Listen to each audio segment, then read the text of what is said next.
Hello students, BSc second year के class में आप सभी का स्वागत है। कल हम लोग कॉमन कैटेनरी के विषय में डिस्कस कर रहे थे। Fourth paper statics and dynamics, उसका कॉमन नेम मैकेनिक्स है।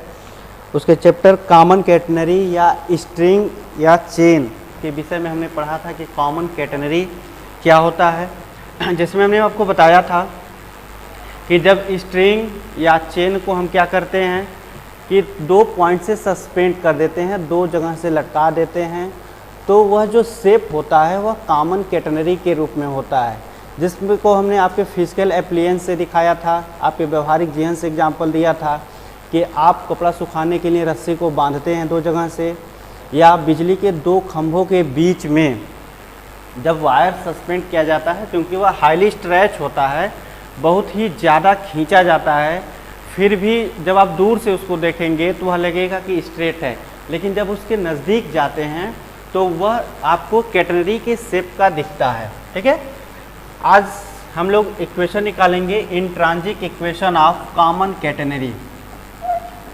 Intrinsic equation of common catenary, ठीक है ना। जो इक्वेशन में बताया था कि कार्टेशियन कोऑर्डिनेट में यस और साई के रूप में होता है, इसको हम इंट्रांजिक इक्वेशन बोलते हैं। ठीक है, अच्छा अब देखिए, एक बहुत सी कॉमन चीज़ आती है। अगर आपने फर्स्ट ईयर का कोऑर्डिनेट पढ़ा है तो आपके मन में एक प्रश्न आ सकता है कि चूंकि जो पैराबोला है, ठीक है ना, पैराबोला का शेप या इस तरह से आप बोलें या ऐसे आप बोलें, ठीक है, और हमने कल आपको बताया था कैटेनरी का शेप। अगर हम इसको कैटेनरी बोल रहे हैं और ये दोनों पैराबोला हैं, फर्स्ट और सेकेंड क्या है, पैराबोला है, तो आपके मन में एक प्रश्न आ सकता है कि क्या कैटेनरी पैराबोला है। ठीक है ना, ये हो सकता है ना, एक क्वेश्चन हमारा है, ये मन में आता है। तो आपको मैं एक चीज़ बताऊं कि 17वीं शताब्दी तक जो हमारे मैथमेटिशियंस थे, मैथमेटिशियन यही समझते थे कि जो पैराबोला है वह प्रक्षेप या पैराबोला ही कैटेनरी है।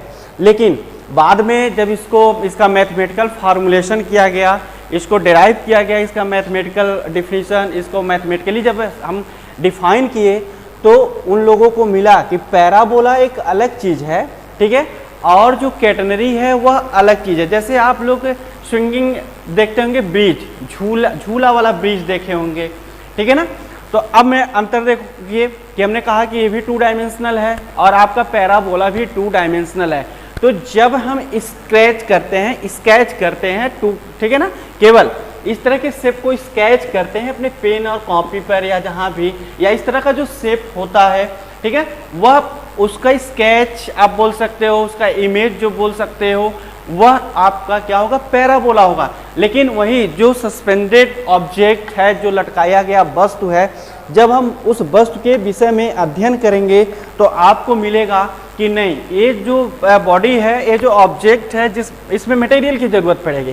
पैराबोला के लिए आपको मटेरियल की ज़रूरत नहीं है। आप क्या करेंगे, एक कंटिन्यूअस फॉर्म में पॉइंट्स को ऐसे मिला देंगे तो ये जो शेप बनेगा ये पैराबोला का शेप बनेगा। लेकिन कॉमन कैटेनरी को बनाने के लिए ऑब्जेक्ट्स या मटेरियल की ज़रूरत पड़ेगी। वह मटेरियल हमारा क्या हो सकता है, आपका डोरी हो सकता है, रस्सी हो सकता है, चेन हो सकता है, धागा हो सकता है। और जब इन ऑब्जेक्ट्स को आप 2 पॉइंट से सस्पेंड करेंगे, लटकाएंगे, तब आपको मिलेगा कैटेनरी। तब आपको क्या मिलेगा, कैटेनरी। तो आज हम लोग intrinsic equation of common catenary निकालेंगे। कल हमने आपसे कहा था कि आप कोऑर्डिनेट के विषय में पढ़ लीजिएगा थोड़ा सा। जो फर्स्ट ईयर में आपने तमाम तरह के कोऑर्डिनेट्स पढ़े हैं, Cartesian coordinate, polar coordinate, pedal coordinate, ठीक है ना। अब देखिए कि सबसे पहले जो कॉमन कैटेनरी है उसके शेप को हम एक बार फिर बनाते हैं और वहीं से इंट्रांजिक इक्वेशन निकालेंगे। वहीं से हमारा क्या निकलेगा, intrinsic equation of common catenary, जिसमें देखिए कि ए आपके 2 बिंदुओं से लटकाया गया है, ए और बी से, ठीक है ना, और यहाँ से आपका ए आपका कोऑर्डिनेट एक्सिस ओ और एक्स, और ये आपका कोऑर्डिनेट एक्सिस हो गया वाई। अब ये कॉमन कैटेनरी जहाँ से वाई ऑर्डिनेट पास कर रहा है, इस पॉइंट को डी से डिनोट किया गया है। इसके लोएस्ट पॉइंट को हमने कल बताया था कैपिटल सी से डिनोट करेंगे, और यहाँ से देखिए कि लोएस्ट पॉइंट पर जो तनाव होगा उसको डिनोट किया गया है T0 से।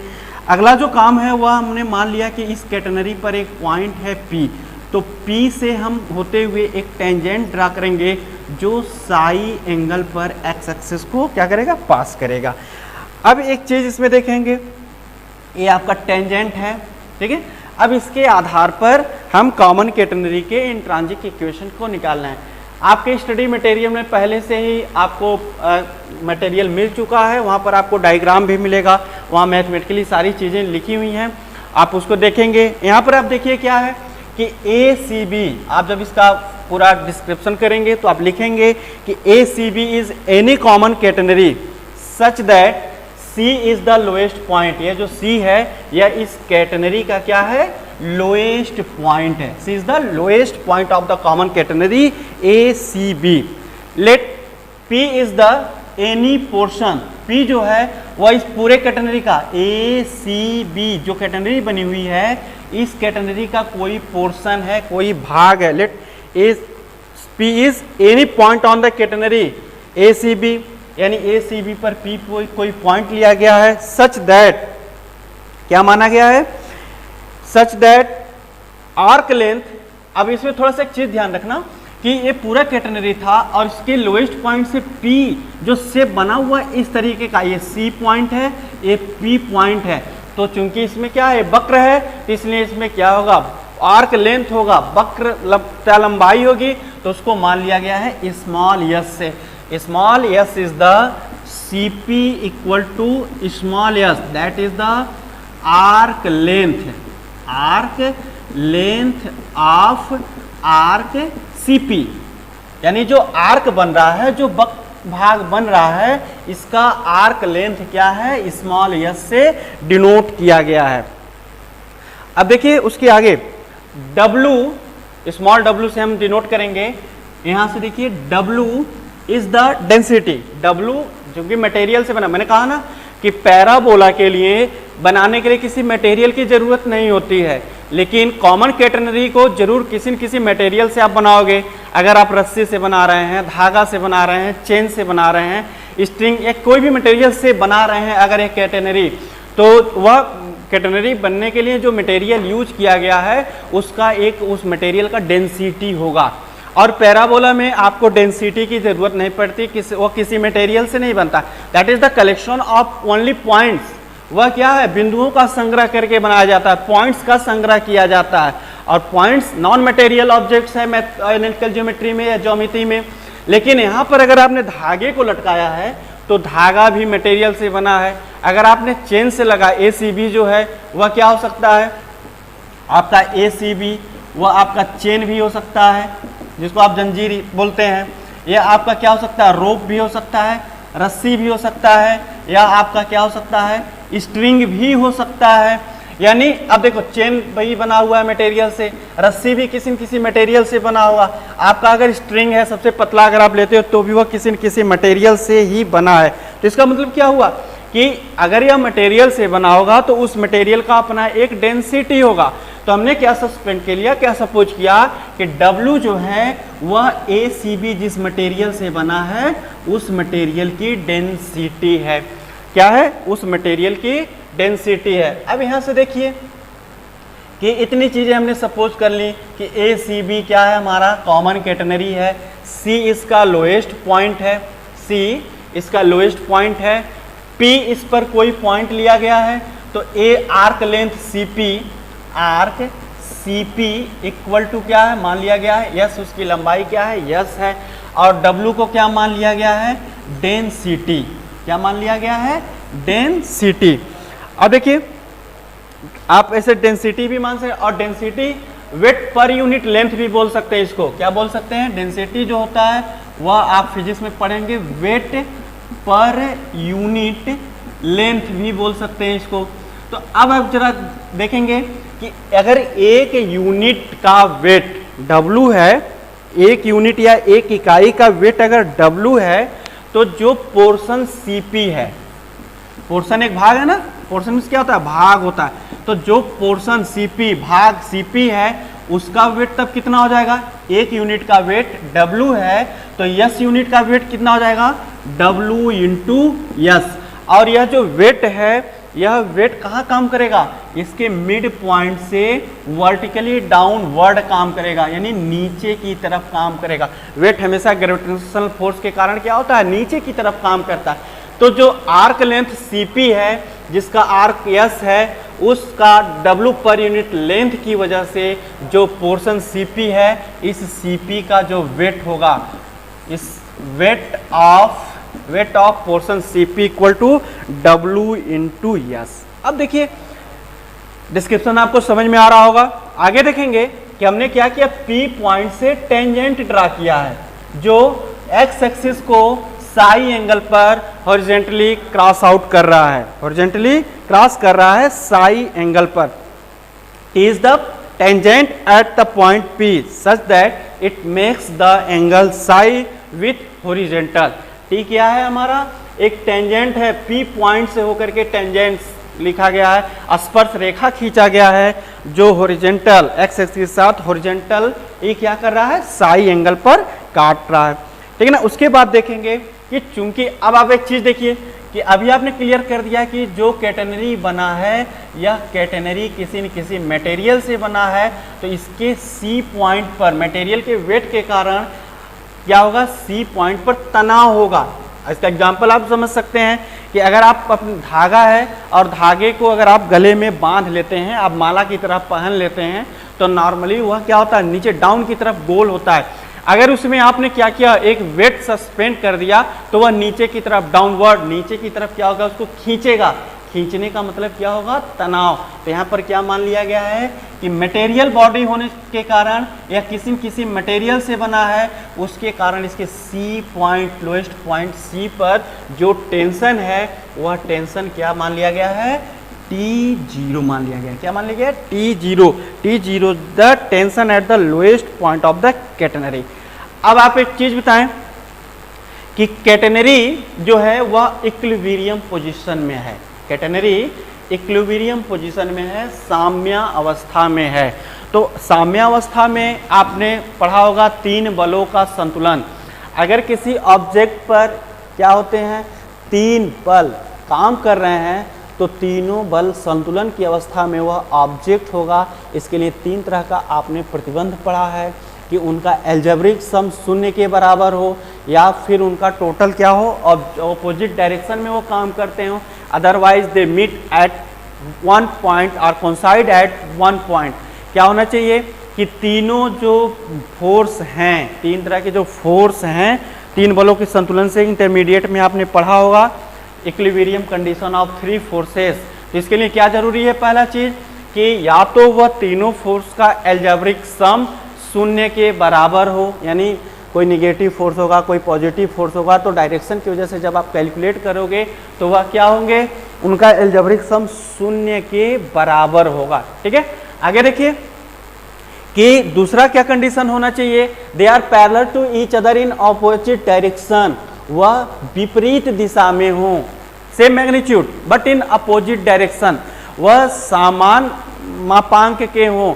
यानी जो 3 फोर्स F, मान लीजिए हमने क्या कहा कि F1, F2, F3, 3 फोर्स अगर किसी ऑब्जेक्ट पर काम कर रहे हैं और जो ऑब्जेक्ट है वह इक्विलिब्रियम पोजीशन में है, साम्य अवस्था में है, यानी उसमें कोई किसी तरह का विचलन नहीं हो रहा है, किसी तरह का कोई मतलब मूवमेंट नहीं हो रहा है, तो ऐसे कंडीशन में पहला कंडीशन क्या हो सकता है, अब इस ऑब्जेक्ट पर 3 फोर्स काम कर रहे हैं, मान लीजिए हमने कहा एक F1 काम कर रहा है, F2 और F3 काम कर रहा है, तो यह जो ऑब्जेक्ट है यह ऑब्जेक्ट साम्य अवस्था में होगा, संतुलन की अवस्था में होगा। इसके लिए जरूरी है कि पहला कंडीशन क्या हो सकता है कि तीनों फोर्स का एल्जेब्रिक सम 0 के बराबर होता है, algebraic sum of all 3 forces are equal to 0। ठीक है ना, यानी यह कोई निगेटिव इसमें हो सकता है, कोई पॉजिटिव हो सकता है, कोई निगेटिव हो सकता है, यानी इस तरीके से यह फोर्स होंगे कि उनका जब आप सम करेंगे तो वह 0 के बराबर होगा। एक कंडीशन यह हो सकता है कि F1 plus F2 plus F3 क्या हो जाए, 0 के बराबर हो जाए। दूसरा क्या हो सकता है कि आपका जो फोर्स है वह पैरेलल हो, तीनों फोर्स एक दूसरे के पैरेलल हो, अपोजिट डायरेक्शन में हो, ठीक है ना, और सेम मैग्नीट्यूड के हों। ठीक है ना, क्या क्या होना जरूरी है कि वह पैरेलल हों, पैरेलल टू ईच अदर, वह तीनों फोर्स एक दूसरे के पैरेलल हों बट अपोजिट इन डायरेक्शन, लेकिन विपरीत दिशा में हो, मैग्नीट्यूड उनका क्या हो, सेम हो।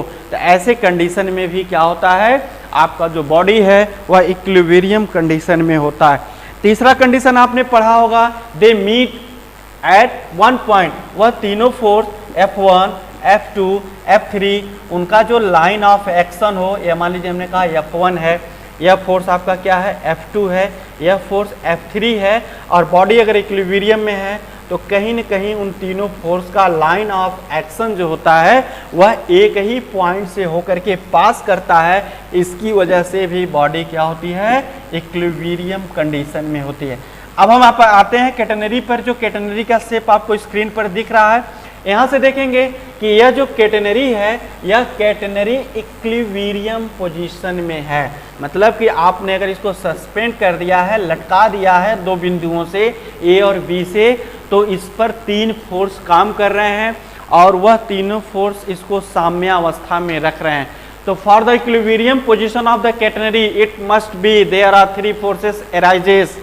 कैटेनरी के साम्य अवस्था में होने के लिए यह जरूरी है कि इस पर तीन फोर्स क्या करते हो, काम करते हो। अब जरा देखेंगे कि तीनों फोर्स कैसे हैं और किस तरीके से काम कर रहे हैं, जिसकी वजह से कैटेनरी क्या है, साम्य अवस्था में है। पहला फोर्स आपको दिख रहा होगा कि जो वेट है, weight per unit let W into s है। पहला चीज देखेंगे the tension T at P, जो T ड्रा किया गया ना, T एट P, ये भी टेंजेंटियल है, टेंजेंटियल फोर्स है, तो ये भी फोर्स का काम करेगा, फोर्स।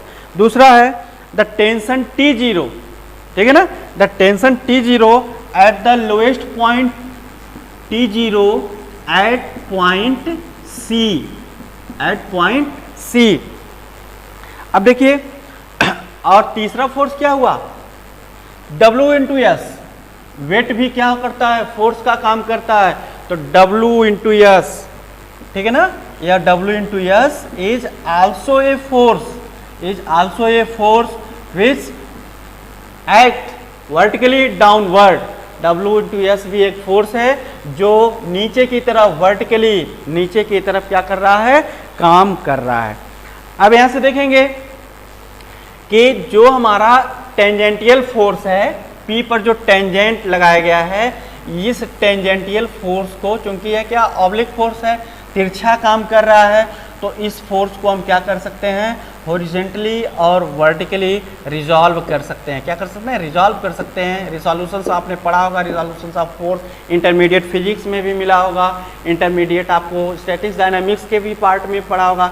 तो अगला प्रोसेस हमारा क्या है कि हम T जो टेंजेंटियल फोर्स है P पॉइंट पर, इसको हम रिजॉल्व कर रहे हैं वर्टिकली और हॉरिजॉन्टली। मतलब कि ऐसे आपने पढ़ा होगा, इस चीज़ को एक बार मैं रिपीट कर रहा हूँ कि ये पॉइंट मान लीजिए F है और यह थीटा एंगल पर काम कर रहा है। इस F को आप क्या कर सकते हैं, हॉरिजॉन्टली, ठीक है ना, और वर्टिकली अगर इसको बांटना चाहते हैं तो इसका रिजॉल्व पार्ट क्या आता है, F cos थीटा, ठीक है, ये आपका होता है F cos थीटा, और इसका जो डाउनवर्ड पार्ट होता है ये आपका क्या होता है, F साइन थीटा। क्या होता है, F साइन थीटा। अब देखिए, अगर इसी को हमने क्या मान लिया, T मान लिया, तो इस T की वजह से क्या आएगा, T साइन थीटा और T cos थीटा।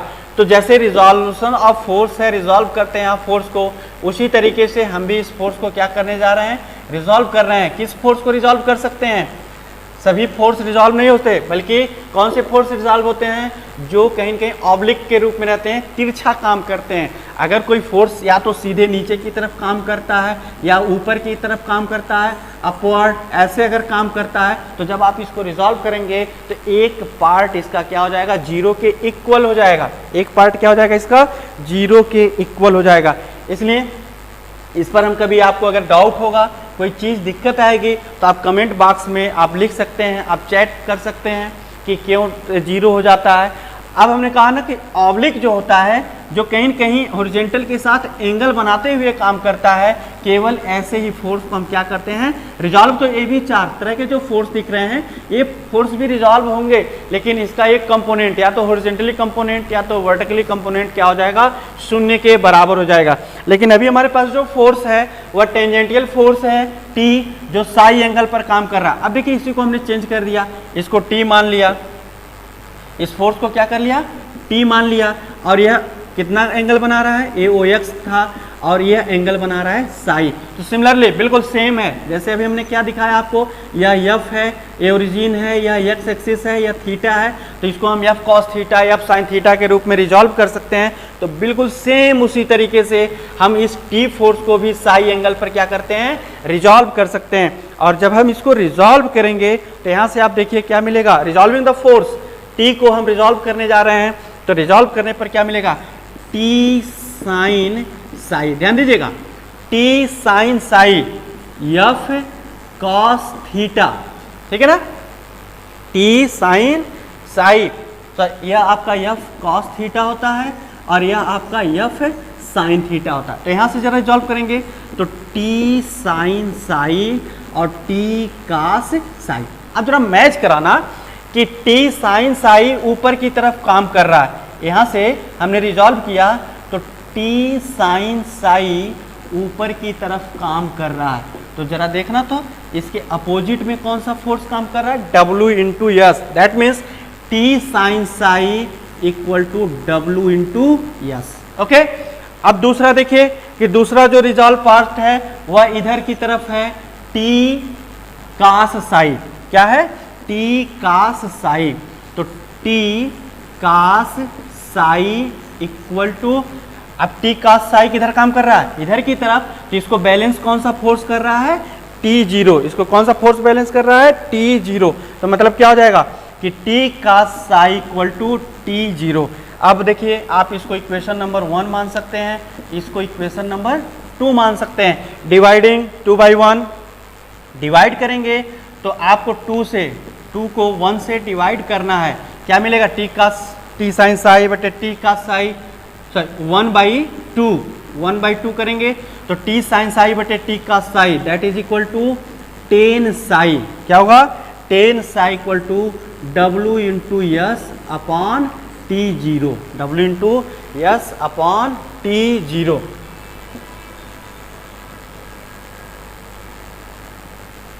अब यहां से देखेंगे कि आपको एक इक्वेशन मिला, W into yes into upon T0, और यहां से ठीक है ना, आपका क्या हो जाएगा, T0 जो है, ध्यान दीजिएगा, T0 वह W इंटू सी के पूरे आर्क लेंथ के क्या होता है, बराबर होता है। Where C is the length of catenary, इस पर जो टेंशन T0 काम किया है किसके कारण किया है, पूरे कैटेनरी के वेट के कारण किया है। तो हम क्या सपोज कर रहे हैं कि C, if C is the length, whole length of catenary. अब जरा मुझे बताइए कि W जो है एक यूनिट का वेट है, तो पूरे कैटेनरी का अगर हमने मान लिया कि C पूरे कैटेनरी का है तो क्या हो जाएगा, लेंथ है, तो W इंटू सी क्या हो जाएगा, पूरे कैटेनरी का आपका वेट हो जाएगा। तो यहाँ से क्या हो जाएगा, T0 की जगह क्या रहते हैं, W into s upon W into c. आप सपोज कर सकते हैं let T0 equal to W into c, इसको हमने यहाँ पुटअप किया, ये किसकी वैल्यू हुई, 10 साई की, W से W कैंसिल हो जाएगा, आप क्रॉस मल्टीप्लाई करेंगे तो yes equal to c 10 Sai. ध्यान दीजिएगा इसमें जो C यूज हुआ है यह स्मॉल c है, और यहाँ का जो यह C दिख रहा है जो कैटेनरी का लोएस्ट पॉइंट है, यह कैपिटल C है। इसीलिए मैंने कल आपको कैपिटल और स्मॉल बताया था कि कब कैपिटल यूज करेंगे, कब स्मॉल। तो आपको एक इक्वेशन मिला है, s equal to c 10 psi, क्या मिला है, s equal to c 10 psi, s equal to c 10 psi. अब देखिए कि इसमें यस क्या है, और यही जो है इंट्रांजिक इक्वेशन है। क्यों, क्योंकि हमने कल ही आपको बताया था कि जो इक्वेशन यस और साई के रूप में रिप्रेजेंट किया जाता है वह इक्वेशन आपका क्या होता है, इंट्रांजिक इक्वेशन होता है। क्या होता है, इंट्रांजिक इक्वेशन होता है। अब देखिए कि यह इक्वेशन यस स्मॉल सी है, या जहाँ स्मॉल सी क्या है, पूरे कैटेनरी का लेंथ है, यानी ए से, जिस धागे से आपने ए से लेकर के सी, सी से लेकर के बी, यानी ए सी बी का पूरा लेंथ क्या है, सी। तो एस इक्वल टू सी से सी टेन साई, साई क्या है, इसके पी पॉइंट पर टेंजेंट का बना हुआ हॉरिजॉन्टल के साथ एंगल है। तो s equal to c tan psi, यह हमारा क्या होगा, intrinsic equation of common catenary. क्या होगा, intrinsic equation of common catenary. अगर आप, ठीक है ना, अब बहुत इंपॉर्टेंट है, आप ऐसे भी, अब देखो बहुत इंपॉर्टेंट चीज मैं आपको बता दूं कि इसमें हमने कल आपसे एक चीज डिस्कस किया था कि आपको अगर मैं 10 सेंटीमीटर का अगर धागा दे देता हूं, 10 सेंटीमीटर का धागा दे के और कहूं कि आप इसको कैटेनरी बनाइए, तो आप में से मैक्सिमम लोग उसको क्या कर सकते हैं, कुछ लोग उसको 2 सेंटीमीटर पर लटका देंगे, कुछ लोग उसको 10 सेंटीमीटर पर यूज करेंगे, ठीक है ना, क्या करेंगे, कुछ 10 सेंटीमीटर पर भी लटकाएंगे, कुछ उसको 3, तो अलग अलग लोग उसको क्या करेंगे, अलग अलग जगहों पर लटकाएंगे, अलग अलग दूरी पर लटकाएंगे, तो कैटेनरी क्या होगा, अलग अलग तरीके से बनेगा। लेकिन यहाँ से देखिए कि अब ये इस तरह से बन सकता है, कुछ लोग उसको ऐसे बनाएंगे, कुछ ऐसे बनाएंगे, कुछ बहुत ऐसे बनाएंगे, लेकिन जो कैटेनरी होता है वह एक पैरामीटर पर डिपेंड करता है। वह पैरामीटर क्या है कि कैटेनरी के कुल लेंथ का, जिस धागे से आप या स्ट्रिंग से आप बना रहे हो, ठीक है ना, उस कैटेनरी को जब सस्पेंड करो तो उसके लोएस्ट पॉइंट सी से, यानी जितने धागे का यह कैटेनरी स्ट्रिंग या चैन का बना हुआ है, अगर यह सी लेंथ से बना हुआ है या यल लंबाई से बना हुआ है, यल लंबाई का धागा है, तो इस कैटेनरी के लोएस्ट पॉइंट पर से जो निर्देशाक्ष होगा, जो आपका ओएक्स है, यह भी कितनी दूरी पर होना चाहिए, यल दूरी पर होना चाहिए। यानी जितने का कैटेनरी, जितने लेंथ का, उतनी ही दूरी पर अगर आपका निर्देशाक्ष है। आपने तमाम तरह के पढ़ा होगा, निर्देशाक्ष पढ़ा होगा, डायरेक्ट्रिक्स बोलते हैं, क्या बोलते हैं, डायरेक्ट्रिक्स। अगर आप इंटरमीडिएट में कंस्ट्रक्शन पैराबोला का, हाइपरबोला का, एलिप्स का अगर आपने स्ट्रक्चर बनाया होगा तो उसमें आपको जरूरत पड़ती होगी डायरेक्ट्रिक्स की, निर्देशाक्ष की, कि कौन ऐसा अक्ष है जो इसको निर्देशित कर रहा है, ठीक है ना।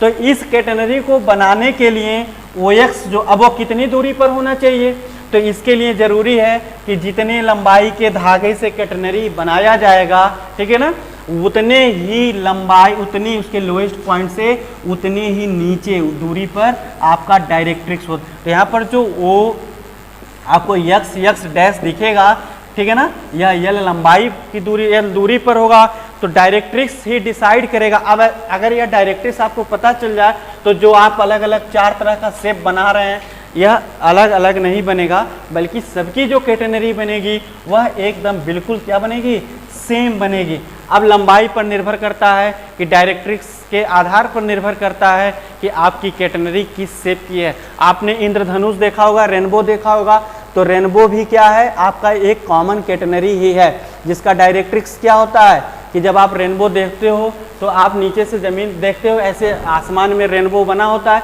तो जहाँ से आप खड़े रहते हैं उसी से आप जब आप ऐसे देखते हैं तो यह इसका डायरेक्ट्रिक्स होता है। तो प्रत्येक ज्योमेट्रिकल स्ट्रक्चर के लिए अपना एक डायरेक्ट्रिक्स होता है, एक निर्देशाक्ष होता है। तो इसका निर्देशाक्ष क्या है कि जितनी लंबाई का, यह जितने लंबाई के धागे से कैटेनरी बनाना होगा उतने ही नीचे हमको डायरेक्ट्रिक्स लेना होगा। यानी अगर आपने 10 सेंटीमीटर के धागे से कैटेनरी आपको बनाना है तो इस कैटेनरी के लोएस्ट पॉइंट से डायरेक्ट्रिक्स यानी एक्स एक्सिस की दूरी भी कितनी होनी चाहिए, आपके 10 सेंटीमीटर ही होनी चाहिए। तो अभी हमने आज के क्लास में डिस्कस किया intrinsic equation of the common catenary. पहचान क्या है कि यह इंट्रांजिक है, इसकी पहचान है कि इसमें यस और साई के रूप में इस इक्वेशन को रिप्रेजेंट किया गया है। जो भी इक्वेशन यस और साई के रूप में रिप्रेजेंट किया जाता है उसको हम क्या बोलते हैं, इंट्रांजिक इक्वेशन बोलते हैं, इंट्रांजिक कोऑर्डिनेट्स बोलते हैं। कल के क्लास में हम डिस्कस करेंगे Cartesian equation of the common catenary, जिसकी पहचान क्या होगी कि वह इक्वेशन एक्स और वाई के रूप में होगा। जो आप कार्टेशियन कोऑर्डिनेट पढ़े हैं उस कार्टेशियन कोऑर्डिनेट पर हम कॉमन कैटेनरी के इक्वेशन को क्या करेंगे, आपको सॉल्व करेंगे, उसका इक्वेशन निकालेंगे। बहुत बहुत धन्यवाद आप लोगों को जुड़ने के लिए।